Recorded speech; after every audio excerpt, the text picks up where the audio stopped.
Después de la derrota de los árabes ante Israel, ese régimen comenzó a estabilizar su posición interna.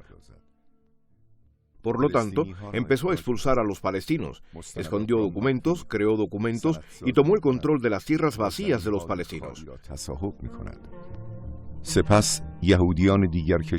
Luego trasladó a judíos de otros países a los territorios ocupados para que formaran las capas más bajas de la sociedad como mano de obra barata, mientras que los palestinos desplazados acampan tras su migración forzosa en los países vecinos. Se suponía que los campos eran un lugar temporal hasta el día en que regresaran a su patria, pero estos campos se convirtieron en asentamientos permanentes.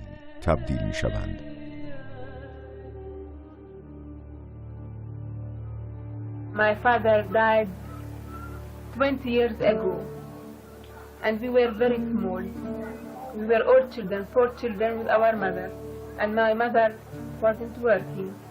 Then we grew up and we began to work until we could make our house completely with its furniture and to live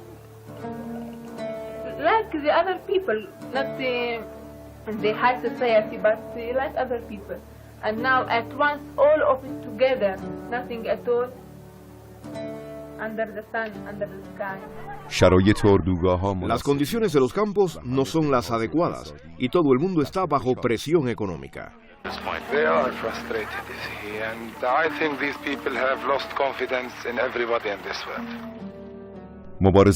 Los combatientes palestinos desplegados en Jordania entran en la patria y comienzan sus operaciones. En marzo de 1968, Israel atacó al campamento palestino de Karama, en Jordania, y lo destruyó todo. Después de eso, las tensiones aumentaron y los combatientes palestinos fueron trasladados al Líbano. Las condiciones económicas y sociales del Líbano no eran adecuadas. Activistas sociales como el imán Musa Sadr intentan lograr la unidad y la cohesión y eliminar las privaciones. Pero los grupos políticos no son coherentes, no tienen planes a largo plazo. Cada grupo busca su propia fama y beneficio, compiten entre sí y no toleran la presencia de los demás. Y lo peor de todo, no son conscientes de las políticas del régimen israelí.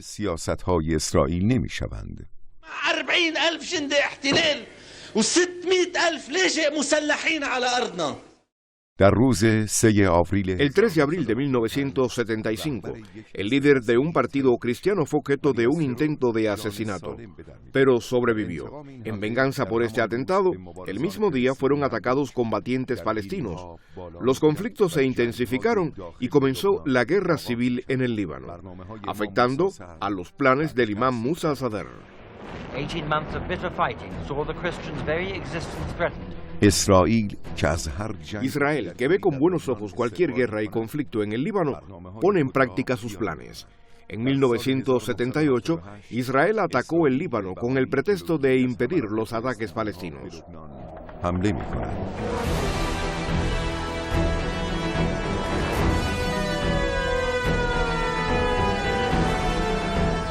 Now, if you like to come with me, I will show you where is the airplanes are shooting the people.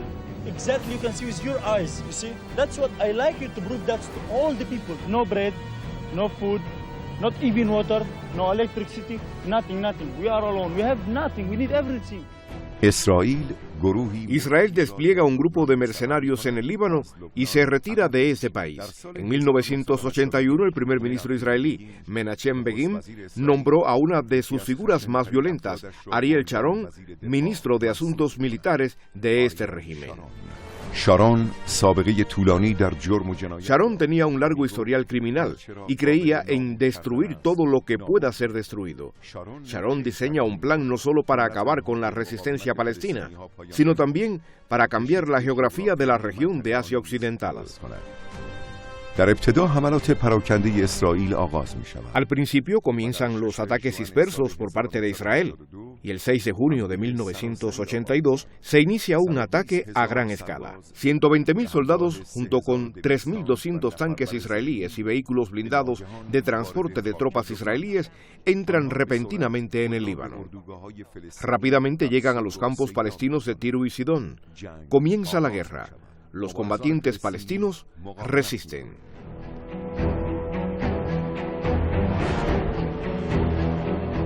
Al mismo tiempo, Israel ataca a las fuerzas sirias. Ante la presión israelí sobre el parlamento libanés, Bashir Jumayil es elegido nuevo presidente.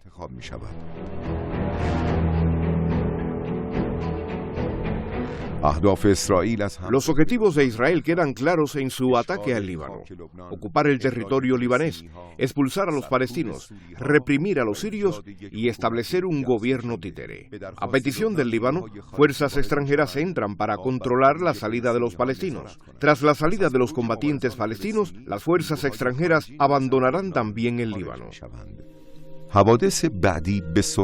Los siguientes acontecimientos se suceden rápidamente. Bashir Jumayil muere en un atentado. Los israelíes rodean inmediatamente los campos palestinos. Incitan entonces a los falangistas a reprimir a los palestinos. Los falangistas entran en el campo y comienzan una masacre sin precedentes.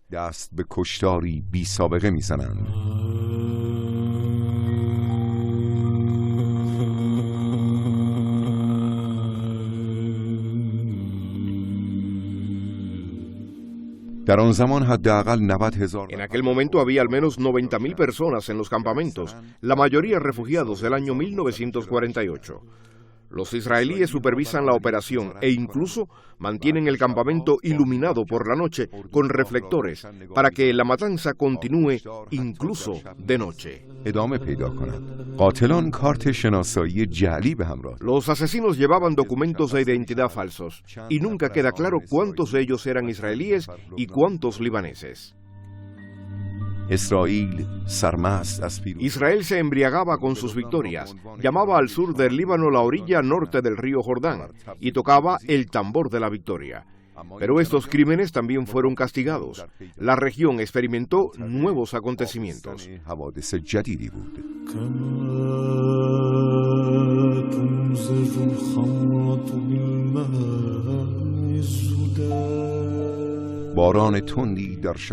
Llovía copiosamente en la ciudad de Tiro. Soldados israelíes se reúnen en el interior del edificio de mando. Momentos después, un coche entra en el edificio e inmediatamente explota. Debido a la intensidad de la explosión, mueren 140 soldados y oficiales israelíes. Poco después, en la primavera de 1983, se produjo otra explosión, esta vez en la embajada estadounidense. En esa explosión también murieron agentes de la CIA, siendo este el segundo atentado contra embajadas. En otoño de 1983 se producen otras dos explosiones. Aumentan las pérdidas de fuerzas israelíes y estadounidenses. Continúan los ataques dispersos contra las fuerzas israelíes.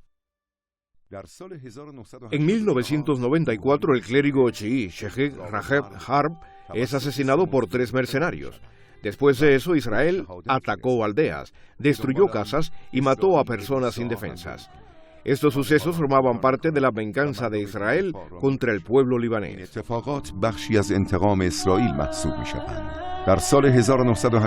En 1985, el Hezbollah libanés anunció oficialmente su formación y declara a Israel fuerza de ocupación. Por primera vez, Israel se encuentra con un grupo organizado y unificado. Mientras el Líbano se ha jactado de su poder ante los ocupantes, la desesperación prevalece en tierras palestinas. Ninguna persona u organización puede o quiere ayudar a Palestina. De hecho, la situación económica de los palestinos empeora cada día. La opresión y la falta de respeto de los sionistas hacia los palestinos están presentes en todos los aspectos de la vida de los palestinos.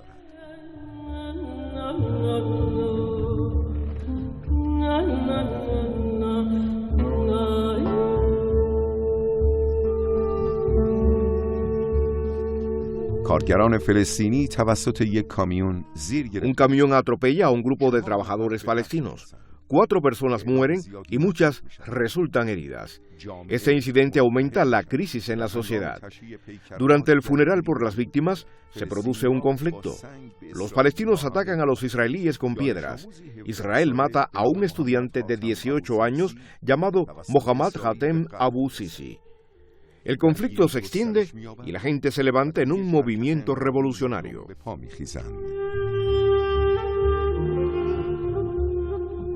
Lo que se denomina la Primera Intifada.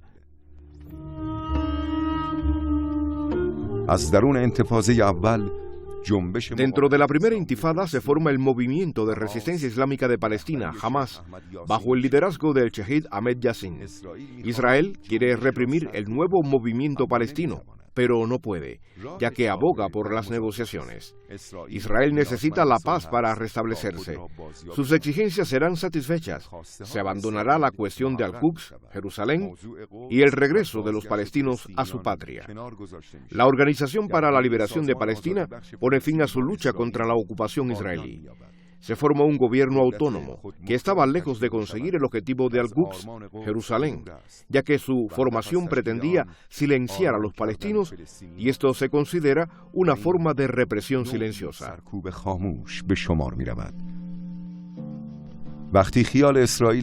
Cuando Israel se ve liberado de los palestinos, se enfrenta a Hezbollah, el nuevo actor del Líbano.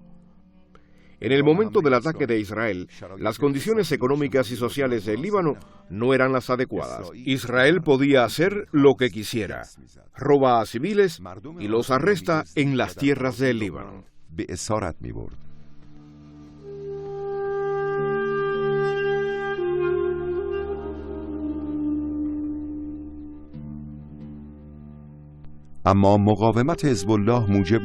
Pero la resistencia de Hezbollah hace que Israel se retire. Se produce la primera operación de intercambio de prisioneros. Hezbollah puede liberar a sus tropas detenidas por Israel.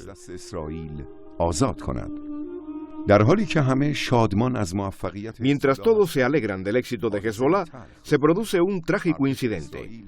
El ejército israelí ataca a un coche con sus pasajeros. En este incidente, Seyed Abbas Musavi, secretario general de Hezbollah, es martirizado junto a su familia. Seyed Abbas Musavi era consciente de los peligros, pero había decidido estar con su familia incluso durante el ataque israelí.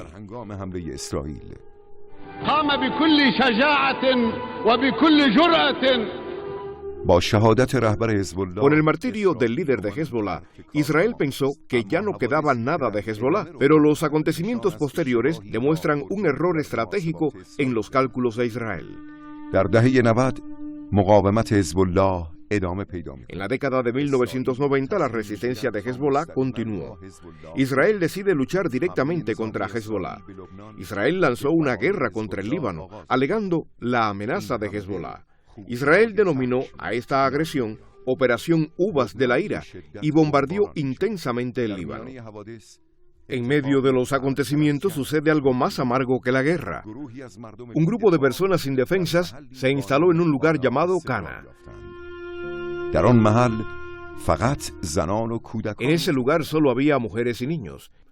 Israel bombardeó Cana y mató a decenas de mujeres y niños libaneses. La magnitud del desastre perjudicó a Israel y con la resistencia de Hezbollah se vio obligado a detener su guerra contra el Líbano. En 1999 se publicó en los medios de comunicación la noticia de que la penetración de las fuerzas del ejército israelí en territorio libanés fue acompañada de un fracaso. Este incidente es increíble. El éxito de Hezbollah radica en la mediación de sus victorias. Hezbollah publica varias imágenes de sus operaciones que aclaran la situación del campo de batalla.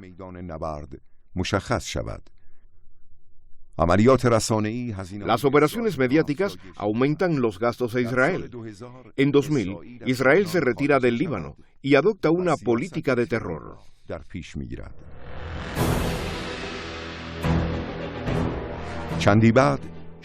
Poco después, el Sheikh Ahmed Yassin, líder de Hamas, es asesinado. Posteriormente, Rafik Hariri, primer ministro del Líbano, es asesinado. En 2006, mientras Israel señala con el dedo acusador a Hezbollah y continúan los ataques mediáticos contra este movimiento, algo sucede en las fronteras.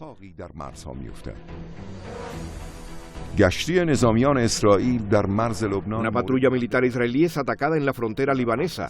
2 soldados israelíes son capturados. Las fuerzas sionistas reaccionan rápidamente, pero la reacción de Israel va acompañada de bajas.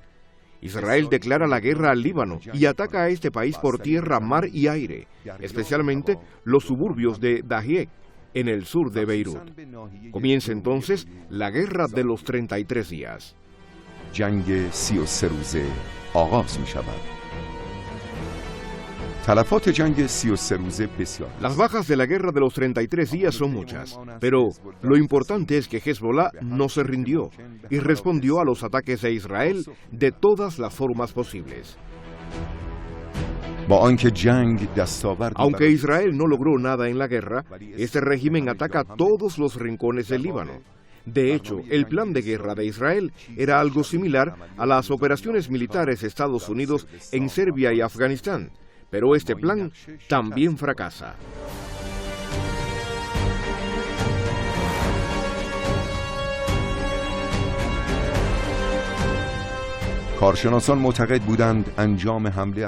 Los expertos opinan que Israel no debería haber atacado el Líbano, pero los extremistas sionistas no permiten que las autoridades de ese régimen tomen las decisiones correctas. Los extremistas israelíes dijeron que Israel debía mostrar su fuerza para restaurar su imagen después de los acontecimientos del año 2000 y su retirada del Líbano. Dijeron que el objetivo de Israel debía ser mostrar su poderío militar. Por esta razón, Estados Unidos apoyó la política de Israel y junto con Inglaterra impidió la aplicación de un alto el fuego para que la guerra continuara y tal vez Hezbollah fuera derrotado.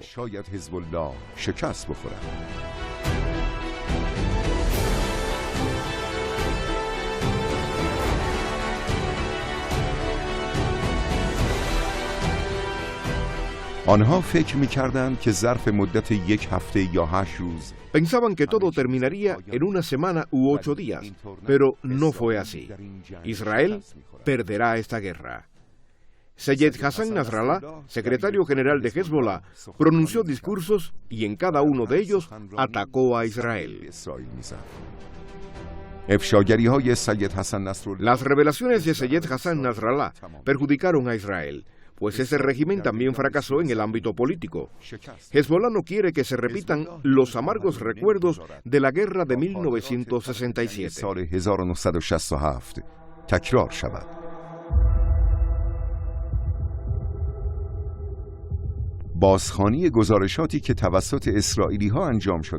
Una revisión de los informes realizados por los israelíes muestra el escenario de la batalla. Hezbollah y Hamas capturan soldados israelíes. Israel interviene. Los tanques explotan uno tras otro. El número de víctimas aumenta. La aviación israelí entra en el campo. Ehud Olmert amenaza al gobierno libanés con una guerra a gran escala. No solo a Hezbollah y el sur del Líbano, sino que atacará cualquier objetivo en este país. Uno de los israelíes afirma que si Hezbollah no libera a los soldados detenidos, este régimen hará retroceder al Líbano 20 años.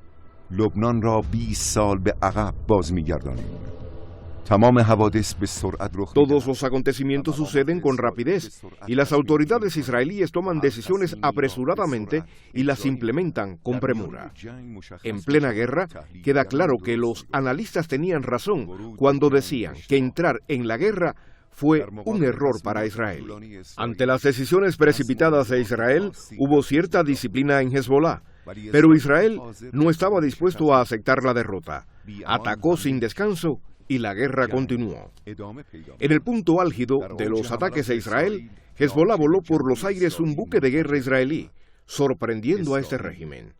Los observadores señalan que algo había cambiado en la batalla de Hezbollah contra Israel, pero Israel no se dio cuenta. اما اسرائیل متوجه نمیشد. یکی از سربازان بعدها میگوید Uno de los soldados dijo más tarde que no sabíamos lo que estaba pasando y lo que nos iba a golpear. Solo sabíamos que nos estaban matando. Los israelíes pensaron que probablemente las fuerzas de Hezbollah estaban desplegadas en tiendas de campaña con un Kalashnikov, pero durante los combates, los soldados se encontraron con puertas hidráulicas de acero y una red de complejos túneles.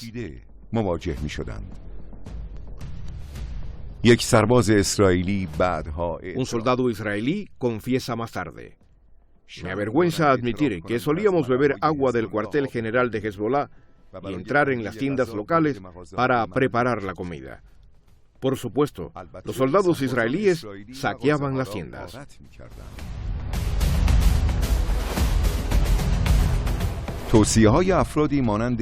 El consejo de personas como Benjamín Ben Eliezer de atacar el Líbano ha sido erróneo desde el principio. Estados Unidos busca un rápido alto el fuego porque Israel necesita la reconstrucción.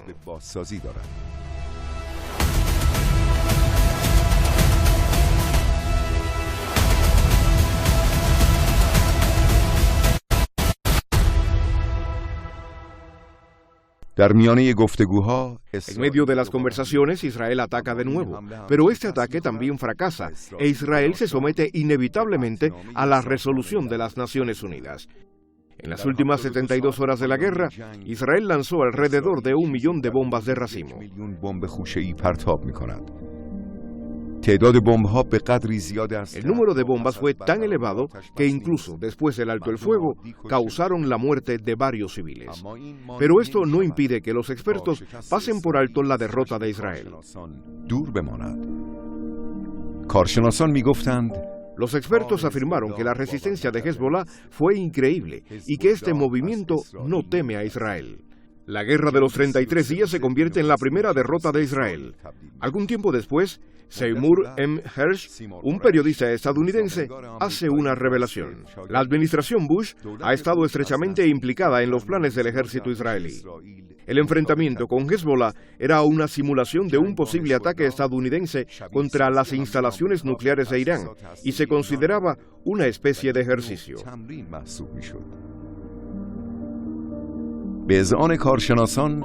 Según los expertos, la guerra de los 33 días será un punto de inflexión en las ecuaciones y afectará a los próximos acontecimientos en la región. Ben Gurión creía que Israel no debía perder ninguna guerra y si pierde, no ganará ninguna guerra. Tal vez este comentario suyo fuera el único de los muchos que fue cierto.